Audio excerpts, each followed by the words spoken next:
In this Creator Series interview, I'm talking to a songwriter, music educator, and video creator about her experience and what advice she has to help you write your best songs. Please welcome to Studio Live today, April Keez. How are you Hello.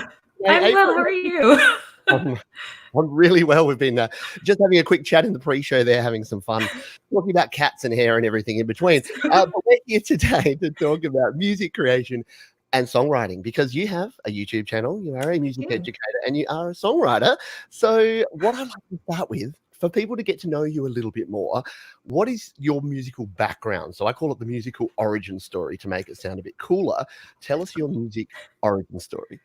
My music origin story is that I started writing songs when I was a very young child, probably like 6 years old-ish. And I had like one of, those little plastic things where, they've got like a little plastic microphone and you can record yourself on a cassette tape. And so I was writing songs at a very young age and writing down all of my awesome lyrics that sounded like S Club 7 songs. And I then, just got really deep into music. I started playing the guitar when I was about 14. I was in choirs and all sorts of things like that. I started officially taking voice lessons in high school and started piano like way after that, and just got deep into it real fast. I went to Berklee College of Music up in Boston, where I studied professional music, which is kind of like the Build-A-Bear of majors. Like I kind of got to choose my classes, which meant that I kind of took classes in everything. So I was never really all that specialized. I kind of dabbled. I was very deep into the poetry scene as well. I was in the poetry club. I did all of that. Songwriting and teaching and all of those things just sort of happened pretty naturally in my life. It was very much a progression.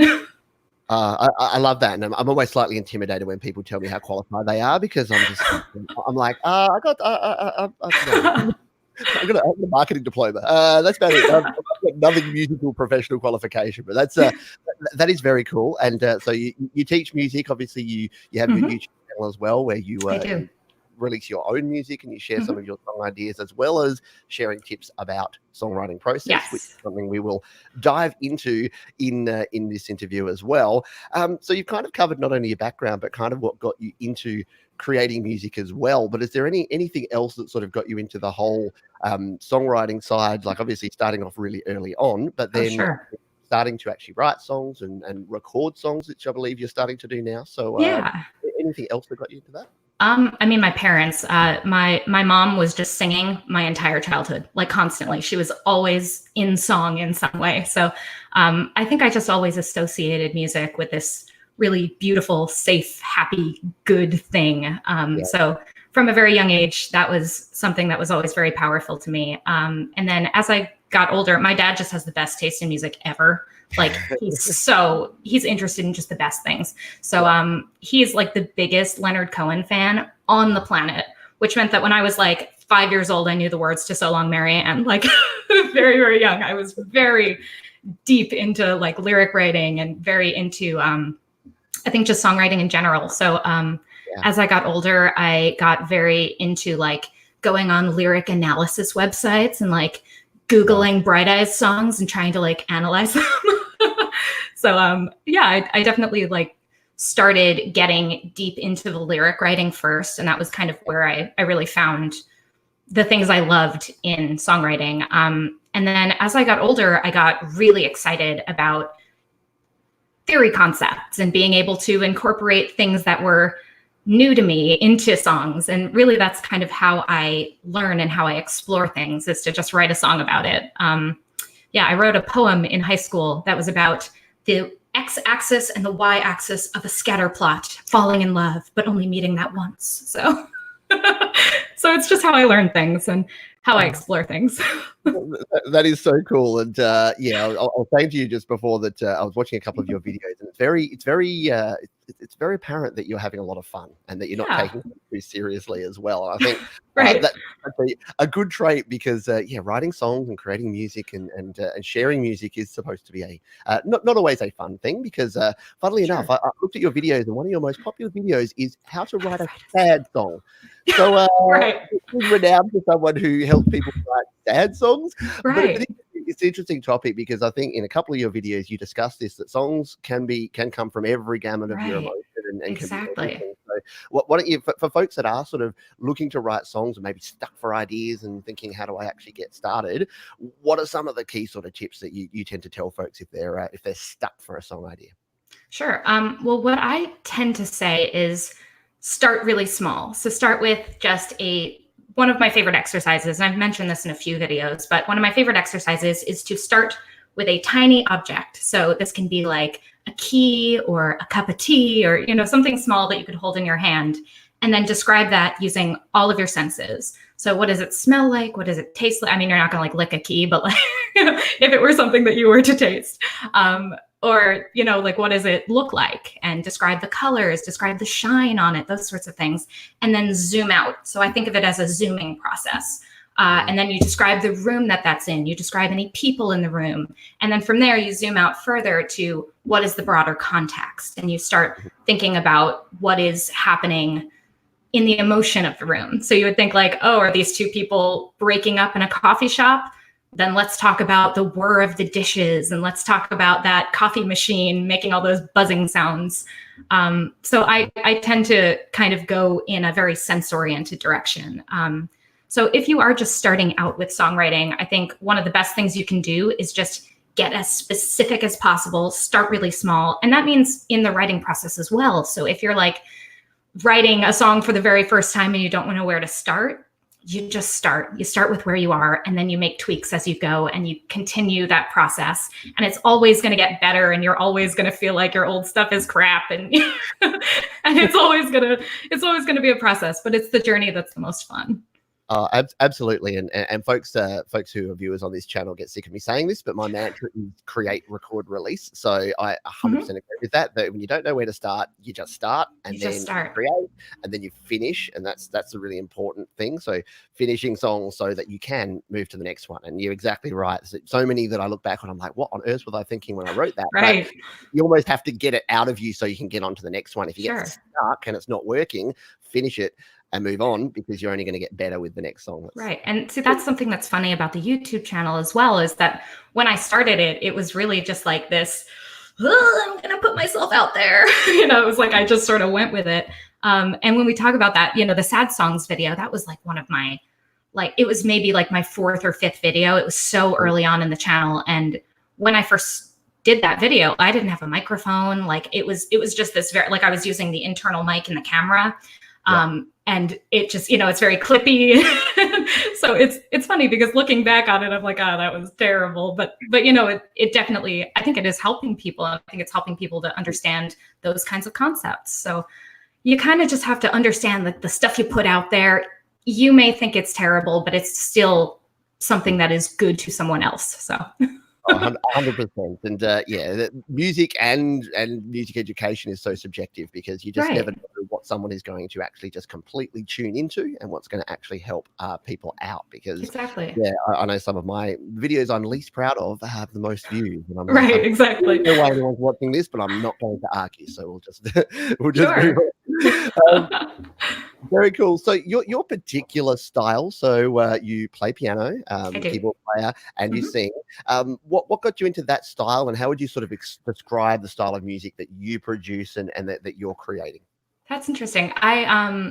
I started singing at a really young age, and of course songwriting at a young age, but I didn't start playing the piano until my 20s. Oh, wow. So I took, maybe a class there. I dabbled a little, I did those sorts of things. So I knew how to find middle C, and I knew, a couple of chords here and there, but it really was one of those things that I didn't take seriously at all until I was teaching voice and guitar, and I was, I was doing all of those things, and I decided that piano was something that I needed to do. It was just something that was kind of calling to me in the moment. And I think it's because I listened to an ungodly amount of Elton John as a kid. but yeah, it definitely was one of those things where I felt like piano was something that I needed to just learn because I had put it off long enough. And I fell so head over heels in love with it. I love it so much. And I played guitar since I was 14 and I'd been singing forever, but piano felt so natural to me in that moment. And it hadn't really in the past, like, because I had a teacher who'd be like, play the button, but, like as I got older and as I started exploring it, it really became something that I was very passionate about very quickly. And so that became something that I started taking very seriously. I was practicing for hours every day. I was so excited about it. And I started teaching like pretty early with piano. So it was a very exciting, wonderful thing for me in the moment. And I just got so deep in it so fast. And with guitar, I was always kind of like peaks and valleys, like I'd hit a plateau and then I was sort of there. And then I'd go up another and then I'd plateau. So it was nice with piano because it didn't feel like I was striving for anything specific. It just felt like I was exploring it in this really holistic way, which felt really nice. That's so cool and super inspiring. Every time I speak to someone who does play other instruments, it makes me stop and think. I'm like, I haven't learned a new instrument in about 20 years, and I probably need to, because I think, like you say, nothing better than exploring something new. Right. So hopefully, folks here, if you lean on one instrument heavily, maybe pick up another instrument. Yeah. Well, what's fun too is once you know one, you can learn anything. I do believe that, because if you can learn the ukulele, you can then learn the guitar. And if you learn the guitar, you can then learn the piano. And it goes in every direction. Once you know that basis, once you know like what it takes and what practicing looks and feels like, you can learn anything. I think it's kind of similar to being a polyglot, honestly, like learning different languages. Yeah. Like once you learn Spanish, it's a little easier to learn French. Or, I mean, granted, I don't speak either of those very well at all, but, but it is one of those things, right? Yeah, totally. And as someone who speaks no other languages apart from English, and hasn't learned to do it for a while, I really need to probably flex that muscle a little bit more. For sure. Me too. Yeah, that's very cool. Hopefully that inspires some folks here to go out and try something new, try a different instrument, and get started. And the beauty part, I know a lot of folks on this channel like things like GarageBand on your phone or using other sort of music creating apps. You kind of got instruments on there. You can experiment before you even own a new version. You can add some strings to your songs before you've even learned anything about what the strings are on a violin. You can just experiment. And the other thing about it, like if you are making music, if you are a producer, like that is an instrument to me. Like if you are singing, that is an instrument. I mean, like if you're making music in any way, I kind of liken it a lot of the time to like typing on a keyboard. Because like at a very young age, you're sitting there, you're typing on a keyboard, or like, you're learning how to use the buttons. Or, I mean, in my case, it was that, like hit the same button 4 times to, type a letter. But yeah, it's one of those things where like, if you can learn how to do that, you can take those skills and translate them, right? Like if you can hit those kind of buttons, why can't you hit these other kind of buttons? Yeah. It really is just, everything is so connected in that way that you can find similarities between things like typing and things like playing piano. So I think anybody can do it. Exactly. Just get in there and do it. Get started. Yeah, just get started. Watch the rest of this video and then go watch a bunch of April. Right. But yes, get started. We've got some folks here live on YouTube, by the way. So hello to the folks here. Hello, friends. Here, Jade's here, Robbie, we've got Clearly Epic, Matthew's Garden, Gatel, Fallon, Duval. So hello to all of you folks. Thanks for tuning in live. If you do have questions for April, nothing too curly, please. But if you've got questions, you want to find out a little bit about April's experience, you've got songwriting questions, please throw them. We've got about 15 minutes left. So we've got time for some questions at the end as we hear the streets of Philadelphia in the background there. Amazing. For you. Oh, could you just hear that? Beautiful Philly. Love it. Right, so let's jump into a little bit more of not the technical side, but what's when you are producing music? I mean, we've talked about voice and piano. Is there anything else that you kind of lean on in terms of like capturing your song ideas, or a particular piece of hardware or software or anything that you actually go to if you're like, okay, I've got a great song idea, I need to sort of get it down? What's your process? How do you go about that? Well, it kind of depends on a couple of things. Like if I am at home, I'm always going to use voice memos and notes. Like it's just super straightforward. If I need to capture an idea, I will open up my notes app on my phone. I will come up with my things, I will go over to my voice memos and do it that way. If I came up with something on the guitar that needed like tablature, then I could just kind of write it down that way. But a lot of the time what I'm doing is just going into my voice memos, recording whatever I have in whatever crappy form I've got. And then that way I've just got it. So it's an earworm in my head and I can record it later as like a demo in GarageBand, or I use Logic. So that's usually where I'm at. And yeah, I think it kind of depends a little bit, like which instrument I'm going to play on depends on like where I happen to be at the time. Like if I am driving to one of my students' houses and then they cancel on me last minute, I sit in my car, I play my ukulele. But if I'm at home, it's usually the piano or the guitar, and it all kind of just depends on those sorts of circumstances. So yeah, a lot of the time it's just whatever's simplest in the moment. Absolutely, and yeah, and I've said similar sorts of things. Right. I haven't clued April into this. I'm like, yeah, say all the same things I do, but I think it's very similar approaches, which is that just start with things and keep it simple when you're first starting out. You don't need to overcomplicate it. I think people think they need to write a long, complicated song with 3 verses and 2 bridges and 4 choruses. You can just start out with something short, simple, sweet, and just record it on your voice memos app and get started. For sure. Awesome. We've talked a little bit about the recording process. Now, a little birdie told me, in fact, it was you, that you're actually working on an album at the moment. I am. And you've been doing some actual recording. People in the home studio world are going to be like, oh, you've been into the studio. And I know that's something I have. A lot of folks have done. A lot of folks are maybe considering doing. Through a little bit of your experience, how you went about sort of choosing a studio and what the experience was like for you going in. I have been recording at Headroom Studio in Philadelphia, and they're fantastic. Like if you happen to be in Philly, they're wonderful. Just like go to them. They're awesome. They're just like the nicest people, and they've been so helpful. But I found them through a friend. So she had done a little bit of recording there and knew one of the guys who worked there. So I kind of found them through that. And yeah, going in there, I think there were a couple of things that I, wish I had done differently. Like I wish I had recorded my scratch tracks ahead of time, for instance. And yeah, because I think that's one of those big things where it took us like a day and a half maybe to really get all of those scratch tracks for the 10-song album done. And yeah, I kind of wish that I had gone in ahead of time and like really just gotten some like demos done on my own and like brought them in to say like, here are the stems and just do it that way. But other than that, it really is, I've been kind of talking about maybe once this is out, like doing a video about like the actual process of layering things in a recording studio setting, because it really is like you've got this scratch track and then from there you're doing the drums first, which is a very strange thing if you're not used to that process, right? To have like the drums before anything else. But we had a drummer do really cool things. His name's Shane. He's wonderful.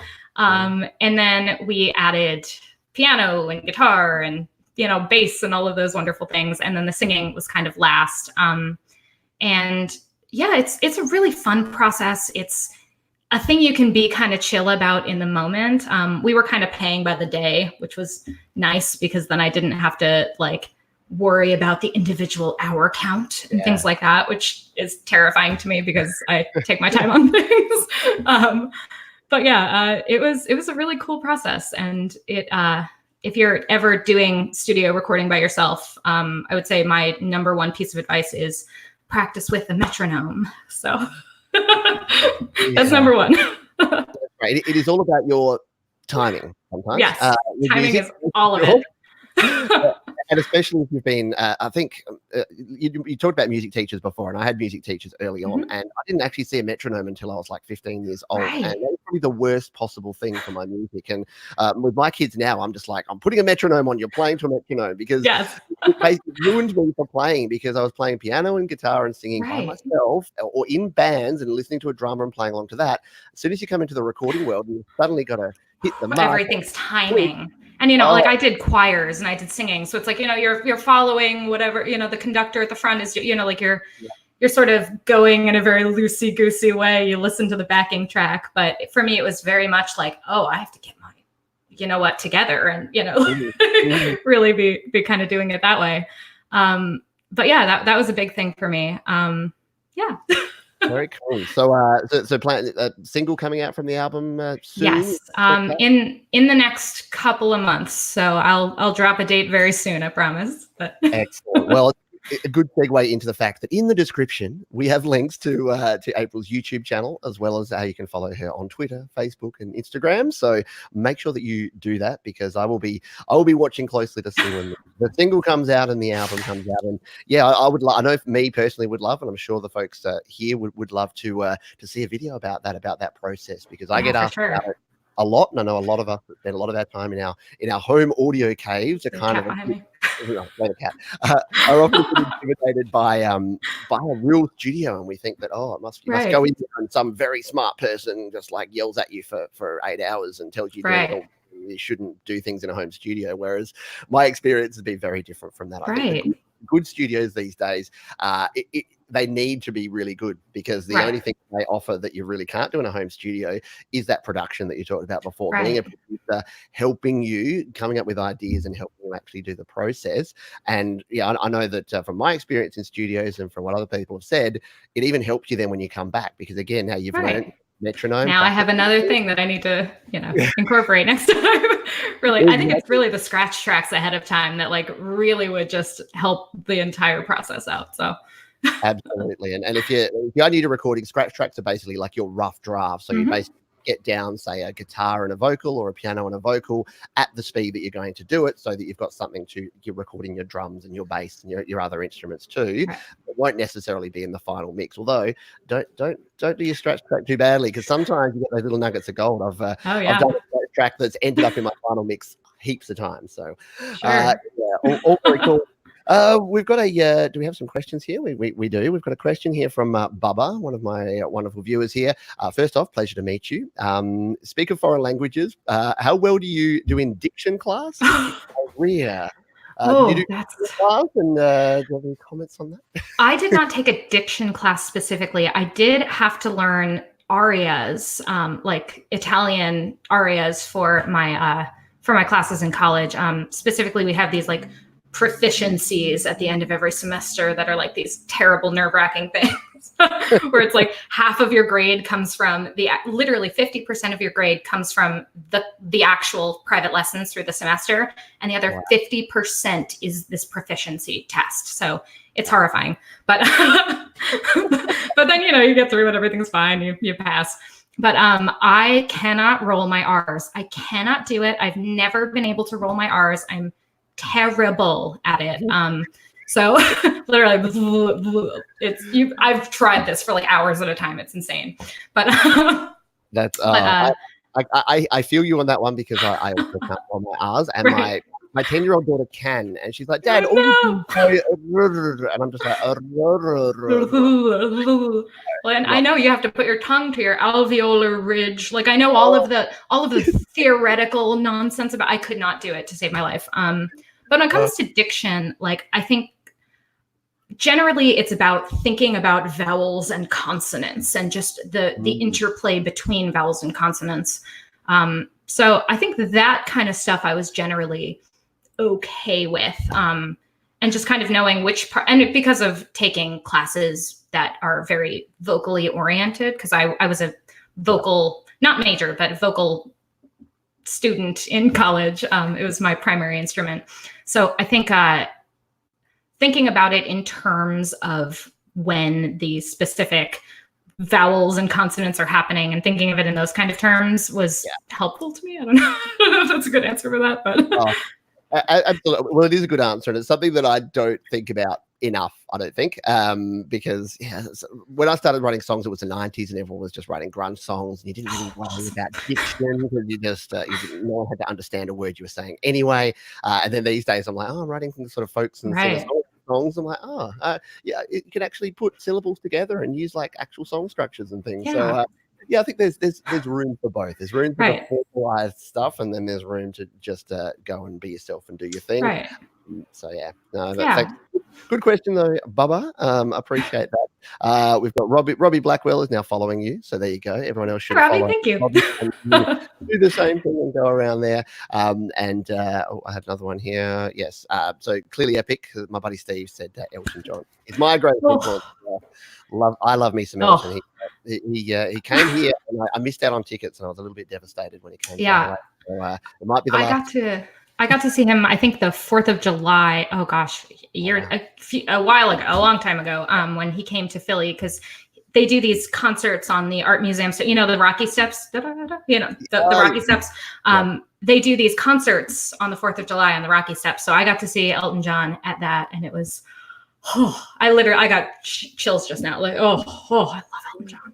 I definitely, it's a little uncomfortable, like how much I love Elton John. We're learning a lot more about April here today. Oh, yes. We are coming to the end. Would you believe we're coming to the end of our half an hour? That's crazy. Flown by. Couple of important questions. These are the ones that we like to ask. We've kind of covered a little bit of this as we've gone through, but what would you say is the one piece of advice? I know it's hard to boil it down to one, but someone who's starting out in their music creation, in their songwriting journey, what's the one thing you sit them down and you say, if I was you and I was starting out, here's the one thing that I would do? The one thing I would do is, we said it before, but just start. And then every time you create something new, incorporate one new element. Oh, there's a cat here. Hi, baby. But basically the idea of, like, for instance, when I started my YouTube channel, I mentioned before, it was the process of sitting my butt down and just doing it for the first time. That was horrifying and so scary. And then once that was out, I then was like, oh, maybe I can add tags to my videos. Maybe I can optimize my keywords. Maybe I can add a microphone, and then it was like each one, it was like, oh, well, clearly just, going at it didn't work. So I'm going to have to add like bullet points that I'm going to follow, or, those sorts of things. So I think it's really about just putting yourself out there, doing the thing, and then tweaking as you go, like finding different individual things you can add to it, and different concepts that you can basically make happen. Absolutely. No, and yeah, agree with everything. Again, I don't mean to keep agreeing with you, but if you say something controversial, I'll not. It is such a good point, because you really do need to make sure that you just get started, and you're not going to be good. That's the thing. I think people stop and don't do something because they want it to be at a level of quality that they think is great and acceptable and whatever. Your first songs are not going to be your best song generally. Right. So, first is worst, right? Right. Exactly. First is indeed worst. But then that's your origin story. People can go back and look at that and think, oh, wow, they've improved so much. It's amazing.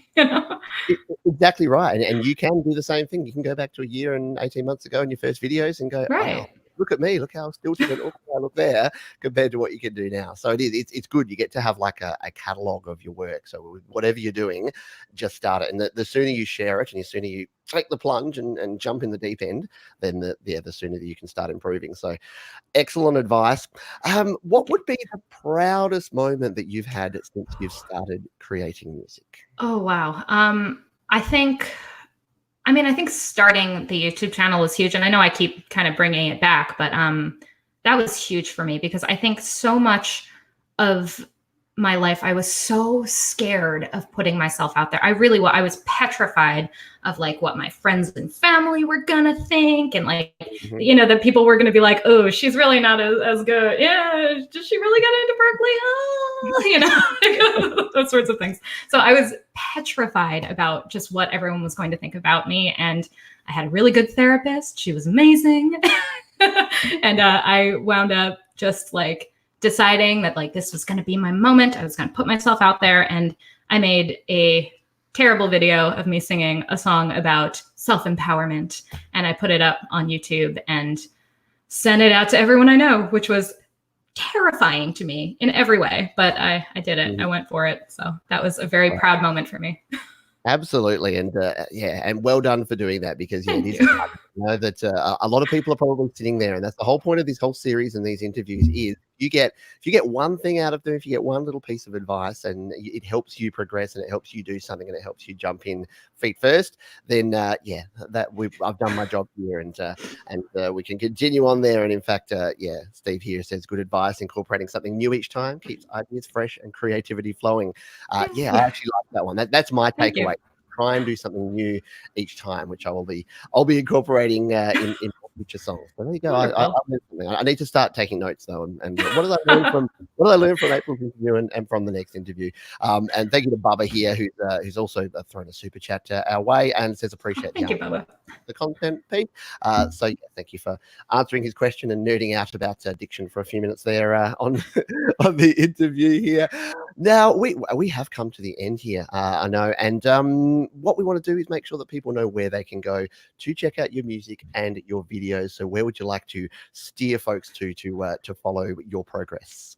You can follow my YouTube channel. That would be amazing. It is just April Keez. That's Keez. Not like, piano keys, but I guess we can add the pun there if we want it.